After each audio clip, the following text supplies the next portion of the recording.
What the heck? I didn't know you could get easy clue scrolls from this place. I've been here for like 12 hours total, and this is the first one I've received? What? Oh my gosh, how rare are these things? Probably not a good chance I can do it, but that's quite interesting. Hey, very nice. Just noticed I passed 120 mulch pearls, which is enough to buy the first gear upgrade from the shop over here, which is going to be the Equippable Fly-Fishing Rod. Before I do that, though, I'm going to save my inventory space so that I can efficiently grind out the last 2 remaining hunter levels to level 60, and I will be back shortly once I get those 2 levels. And a few hours later, there is level 60 hunter finally achieved after me sitting on this island for over a week, mostly by myself with very limited visitors, and we are finally done for the time being. We finished the grind with 135 mulch pearls, which is enough to buy the first upgrade from the angler shop, which is going to be the fly fishing rod. Make sure that I buy the right one. We have the regular one, and then we have the fly fishing rod. So let's go ahead and buy that. Oh, that was so expensive. I mean, over a week, and I got 135 of these pearls, and they're already down the drain. So 15 left. Can't even use it. Oh, it's because I have the bird. I was a little bit scared for a second. I was just like, wait, I did all that and I need to do some other thing to unlock it. Anyway, though, as for what I unlock at 60 Hunter, that is the ability to bare hand catch eclectic implings, which is definitely the most useful thing that I can use with my hunter skill currently. The previous implings all have pretty interesting items on their drop tables, but they also have a lot of useless stuff. But the difference with the eclectics is that basically like 90% of their drop table is full of useful stuff that I can use. So I can get range equipment upgrades, I can get things like gold bars, gold ores, oak planks, snape grass, just a multitude of amazing things that I unlock. So I'm really looking forward to catching some of these. So without further ado, I suppose I will hit up the entrance to the farming guild and see if I can't get lucky and find some new implings to catch. This bird has been glued to my hand for over a week now, so I think it's finally time that I unequip it and give my arm a break. And now we can equip the fishing pole, which looks pretty cool. It looks better than your regular fishing pole, that's for sure. Yeah, I like it a lot. So excited to get off this island. I've been here for so long and it's so lonely. In a way, though, it is kind of peaceful, and the 15k hunter and 12k fishing XP that I averaged per hour really wasn't too bad considering how AFK it was, but I'm still really looking forward to getting off this island and taking a good long break. I'll come back eventually, but not until I do some other things first. How could I forget? I completely forgot the most exciting thing about this grind is that I am now the proud owner of over 388,920 GP worth of fish chunks. Oh hey, here's the first impling that I will catch, and we get a mithril ore, not too bad. That was the first world as well, an earth impling. That's the first one of those I've caught. One useful tip that I've heard when hunting for implings around the surface world is to find locations where they could potentially become stuck. I think this is a pretty good example. You have this little kind of alleyway behind the farming guild, so I'm going to camp this area, see if I can't find one. On the main account, I see them here quite a bit, so I'm hoping that I can find a few of them at least on this account. There we go. That's like the 5th world that I tried to hop to. Sadly, it's not a good impling, but it's promising just the fact that I found one here. Another earth impling. Let's see what this one has in store for us. 3 mithril ore. Wait, hold up. Didn't I catch an earth impling last time to get the 1 mithril ore? Huh, well that's 3 times better. Not too bad. Who the hecking heck is this? We have Cobb the Jagex Bat. Huh. Oh, this is exciting. Oh, this is exciting. The first eclectic impling on the account. Can we get a nice gear upgrade? Or are we just going to get some supplies? Let's find out. Ooh, oak planks, not too bad. I can't use those for a long time, but that's a pretty good drop. Second eclectic impling has been spotted. Come back here, bro. Give me that adamant kite shield. Please? Oh, bro, I got the lantern. That's like one of the bad things you can get. Oh, there's also an essence over here. Wow, this is a good world. But yeah, I think this is like one of the worst things you can get. It's not really too interesting. Oh, neither is that. I can't actually use those. I was hoping for some runes. I think essence implings might be one of the best ways for me to obtain runes early on in the account. Oh, don't you dare, don't you dare, don't you dare! Whew, that was so close. He almost got over the water, but there's 30 water runes coming in. That's exactly what I wanted. Just basic runes are really good for the account.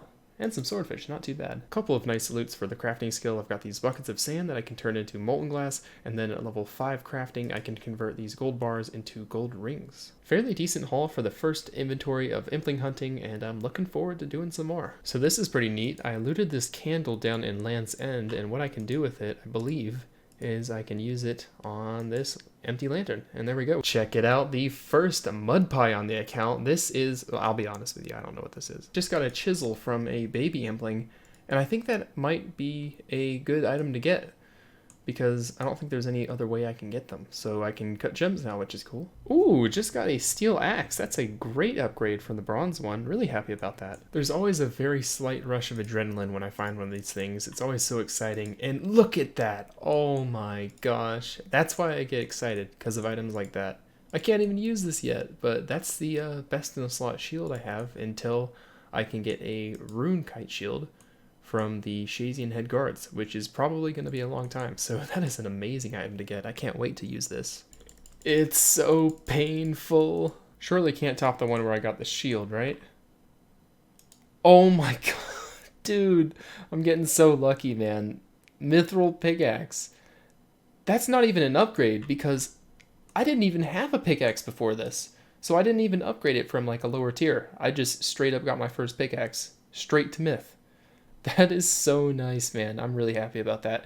I can't use it yet because I still need to lamp up to level 5 mining, and as it turns out, you cannot receive random events on the Mulch Island while doing aerial fishing, which is kind of a shame. So I'm hoping that now that I'm finally done with that grind temporarily, I can start getting some more XP random soon. Second inventory looking pretty good, if I do say so myself. Wait, what? You can equip the mud pie? What? Why? What is this item? I've never heard of this before. It gives plus, no wait, not plus, negative 10 strength. Is this just like a random cosmetic item, or can you do anything with it? That is so interesting. Good fashionscape. Really wish I could catch these butterflies that fly around this area while I wait for implings to spawn / world hop. It's just so tempting. I have a butterfly net, but unfortunately I don't know if there will ever be a way for me to get jars. Not too bad. A rune dagger from an eclectic? I will take that. It's not even close to being as good as my adamant battle axe, but it will sell for probably a couple of K in the general store, so I'll take that any day. Spent just under 3 hours testing the spawn rates of implings behind the farming guild and managed to get myself 3 inventories of loot. Got a fair few useful items from doing that as well, so overall I'm very satisfied with the results, and I'm certainly looking forward to doing some more of this in the future. As for what's next, I'm going to turn to a piece of somewhat overlooked content that I briefly mentioned at the end of the last video. It holds a whole array of different things that I can try out on the account, and judging on my location, you might be able to figure out what I'm talking about. So let's briefly talk raids. How will they benefit my account, and what activities can I do in them? I did a bit of brainstorming and theory crafting before beginning this account, and one of my mistakes during this stage was that I viewed raids as my endgame content and not something that I could take much advantage of early on. As it turns out, the Chambers of Xeric offer a multitude of nice benefits. You can train a variety of skills, smuggle out certain tools dropped by the scavengers, and use it like a Clan Wars portal to recharge health and prayer. Out of the skills that I can train here, the Thieving Room is the most groundbreaking. Before making the big discovery that you can train from level 1, I assumed that thieving would be a skill that I could never access. As far as I know, there aren't any low-level thievable NPCs in my region to train on, so this skilling room is pretty big.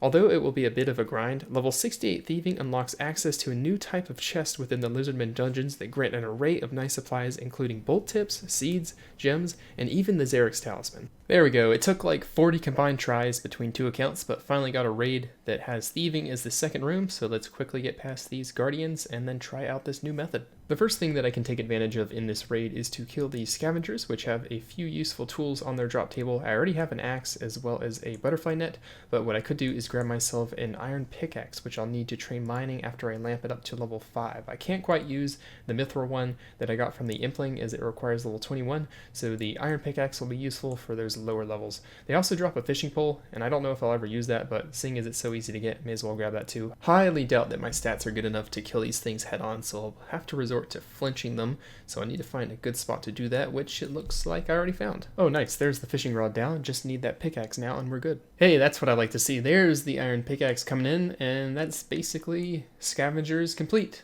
Don't really ever need to kill these anymore. So let's move on to the most exciting portion of the raid, which is the Thieving Room. So this is what it comes down to, the moment of truth. This is the raid's mechanic that I was most excited to test out. I've heard that you can now thieve from these chests at level 1 and that it isn't scaled anymore. So moment of truth, am I going to get XP? Oh boy, here it is. Oh man, that's so anticlimactic. Come on man, give me some XP. How much is it? What? Come on. What? 3 in a row? Surely not a 4th. Oh my god, 40 XP. These levels are going to fly by. I didn't know if it was scaled or not, but you get the full XP. 1 thieving, 99 thieving. I think the XP is all the same. That is incredible. That is incredible. I can't believe it isn't scaled. 2 chests, and I'm just 3 XP from level 2. These early levels are going to go by so incredibly fast. If I blink, I might miss like 14 levels or something. Literally like 2 minutes later, and there's already 10 thieving. This is insane. Oh shoot, I just realized something. Since I fed all the grubs to the scavenger, I can no longer thieve any from the chests. So next time when I do this, I need to drop them all instead of depositing them. That was silly of me. I guess I should have assumed that, but oh well. We tested out the method. It works. That's all that really matters. So without further ado, I guess the last thing to test out would be the hunter and fishing locations. First thing I have access to are these cricket bats? I don't know where Jax comes up with these names, but the XP is 21. That's pretty low. Oh, and it's a 4-tiered bat. Yeah, that's a lot lower than I thought it'd be. I suppose I'll stick with my aerial fishing for now in terms of hunter XP, because that's not really all that good, to be honest. And the last notable skill that I can train here is fishing. Now, this brings up a pretty interesting issue for the account, or not really an issue, but kind of a mistake.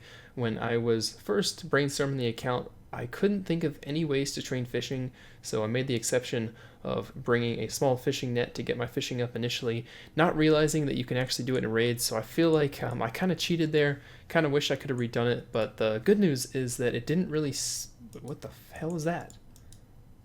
I was not expecting that. Anyway, back to what I was saying. The good news is that the initial early fishing levels that I obtained on this account really didn't give me a huge time advantage, because apparently at level 1, while fishing inside raids, you get 20 XP per fish versus the 10 that you get from shrimp. So I guess it's kind of nice saying that I didn't really save myself much time by doing it the improper way, but I still feel like all the levels as well as the XP that I gained through doing that was kind of illegitimate. In an attempt to kind of somewhat salvage or preserve the integrity of this account, I'm going to go ahead and drop the salmon and trout supply that I got from fly fishing, just as a way of kind of punishing myself for not brainstorming properly, I suppose. The end result is ultimately the same, and it's not like I gained a distinct advantage from training the skill this way, and as I said, it may have even been slower, but it still technically wasn't the correct way given the area restriction put on this account, so I'm going to go ahead and drop them to make up for this. It's got to be done, man. Or I don't know if it's got to be done, but it feels right to me. It feels kind of justified. RIP to the food supply. We'll grind again and get it back eventually. Bro, what? This level 116 just yoinked it. What the heck? Oh, and he's bailing as well. He grabbed it and got the heck out. Man, I was having second thoughts about dropping it there. I was just about to pick it up again and see if I couldn't give it to a low level or somebody who needed it. Now I feel kind of bad. I really wanted to pick that up and give it to a low level who needed it more, but the thought crossed my mind 2 seconds too late. Now that I've tested out the skilling options inside of a raid, I'd also like to showcase a discovery I made on the outskirts of the mountain. When first getting here, I had to traverse through some swampy and mountainous terrain, and along the way I came across a spot that will be monumental for training combat. That's right, I have access to rock crabs of all things. I never knew these guys even existed here, and if it weren't for the fact that I was forced to manually walk all the way to the raiding area before unlocking the quick travel option from the archaeologist, I never would have stumbled into these guys, so really thankful for that. As you can see, I am well equipped with an incredible inventory of food here, so gonna make the trip nice and lengthy. I'm thinking I'm gonna get base 40 stats before I leave, hopefully. Just try to knock all that out and get my defense up so they stop hitting me. The combat XP should be flying in at a much quicker pace from now on, seeing as these things have very low defense and very high health. A much better option compared to something like Hill Giants, which is what I was using before, and I honestly just can't believe this place was right under my nose this entire time. Last time I got an emote here, please give me the outfit this time, please. Yes, I got it! Haha! Wait, how many pieces am I missing? Oh, just the legs, and gloves if they have them. Oh man, that is so cool. 30 defense has been achieved. That means I can now equip this beautiful shield. Look at that upgrade. Let me just quickly kill this rat crab so I can look at the stat increase. We went from this to this. Oh, that is a big upgrade. Very nice improvement. Also haven't had to use any food yet, which is cool. I found that if I limit no more than 2 of them to attack me at the same time, then my health regens faster than they can actually hit me. Another thing that these rock crabs have on their drop table, which is kind of underrated, is the fact that they drop tin and copper ore, which means that I can accelerate my smithing grind before even lamping up my mining to level 5, which is huge. So I can make bronze bars and gain a few smithing levels before even touching mining. I've only been here for like an hour and I already have enough ore to make a whole inventory of bronze bars, and I'm super excited to finally start smithing. First level 40 stat in the melee skills. To celebrate, let's go ahead and open up this casket for the ruby. And there is attack down, level 40 achieved. That is the second skill. Now just need defense and we're all set. And with 40 defense, 40 base melee combat stats are now complete. With this amazing training spot, I don't see any reason why I shouldn't continue training here for the next couple of weeks. May as well just get my combat stats up as much as I can.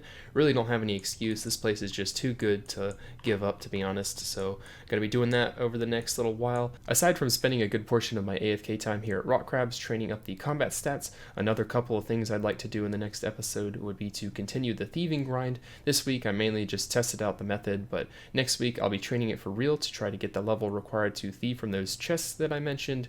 And in addition to that, I'd also like to start the fletching grind so I can begin the long and tedious task of getting level 80 fletching required to make a magic shortbow. Hopefully while I'm starting those two goals, I can also passively get some XP randoms to gain some mining XP. It's been over a week since I gained any XP, so I'm hoping to get some better RNG when it comes to random events. But other than that, I hope that you all enjoyed this week's episode. I'm looking forward to the next one. Hopefully you are too, and I will see you all pretty soon. So take care.